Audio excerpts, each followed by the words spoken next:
Now we will see about what is deemed ownership. So deemed ownership is coming under the section 27. So what is deemed ownership? So suppose if the property is transferred to a spouse, in that case also it is considered as deemed ownership. And if it is transferred to a minor child, also is considered as a deemed ownership. And if it is, if the person, if the assessee is a member of a cooperative society, also in that case also, if the property belongs to the member of the cooperative society, in that case also it is considered as a deemed ownership. And if the person is in possession of the property, in that case also the person will be called as deemed owner. So all these things are very important. And exempted income from house property. If the income is from agricultural property used as a storehouse, in that case it will not be considered as house property. If the house property held for charitable purpose, in that case it will not be considered as a house property. If one income from one self-occupied property, and annual value of any one house property of an ex-ruler, income from property by local authorities, income from properties owned by universities, colleges, hospitals, political parties, approved scientific institutions. Examples are given, like importance like ISRO, MEA, like JL will be considered. These are the types of property.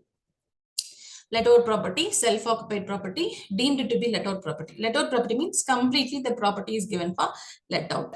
Self-occupied property means the person, the assessee themselves, they are staying in the particular property. That is self-occupied property. Deemed to be let out property means when an assessee occupies for more than one property of self-occupation, only suppose two houses are there, in that only one house will be considered as self-occupied, the other house will be considered as deemed to be let out. Even though if the person is residing in two house, one house will be considered as one which is having the highest annual value will be considered as self-occupied, the other one will be considered as deemed to be let out.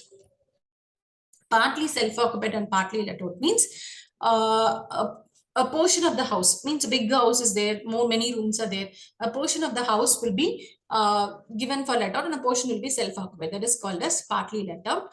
Part of the year is self-occupied and the part of the year is let out. Means, for example, in the previous year, 6 months is self-occupied, 6 months is given for let out, or 10 months is self-occupied and 2 months is given for let out. Means part of the year is given for let out. This is a format, computation of income tax from house property of a let out property, deemed to be let out property, and self-occupied property. Here, first we will consider gross annual value. We will take these two, that is whichever is higher, municipal rental value or fair rental value, which one is higher we will take. That is step 2. In step 2, value under step 1, and we will consider the standard rental value. We will compare the value under step 1 and standard rental value, whichever is less we will consider here. That is the answer under step 2. Step 3, value under step 2 or actual rental value minus unrealized rent. Suppose if unrealized rent means if the tenant doesn't pay any rent, that is called as unrealized rent. If it is there, from the actual rent you can deduct and show. So that value, actual rent minus unrealized rent, and value under step 2, whichever is high should be considered. If you deduct the vacancy allowance, you will take the gross annual value. So from the gross annual value, you have to deduct the municipal tax.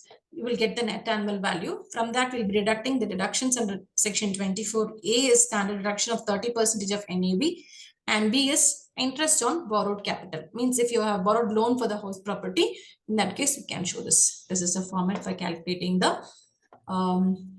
income from house property. Thank you.